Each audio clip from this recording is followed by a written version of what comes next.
আসসালামু আলাইকুম বন্ধু বান্ধৱ বুজুৰ্গসকল আপোনালোকক এই ভিডিঅ'টোত স্বাগতম জনাইছোঁ। আজিৰ ভিডিঅ'টো হ'ল মহান আল্লাহৰ প্ৰথম সৃষ্টি কি সেই বিষয়টো লৈ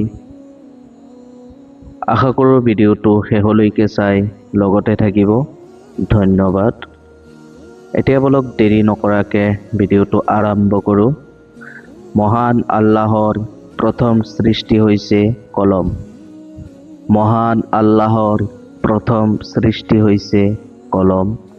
মহানবী সাল্লাল্লাহু আলাইহি ওয়াসাল্লাম এই বিষয়ে কৈছে, নিশ্চয় আল্লাহ প্ৰথমে যে বস্তুটো সৃষ্টি কৰিছে সেয়া হৈছে কলম। তেওঁৱে কলমক কৈছে যে লিখা। তেতিয়া কলমে সুধিলে, প্ৰভু কি লিখিম? তেতিয়া আল্লাহে ক'লে, কিয়ামত পৰ্যন্ত সকলো বস্তুৰ ভাগ্য লিখা।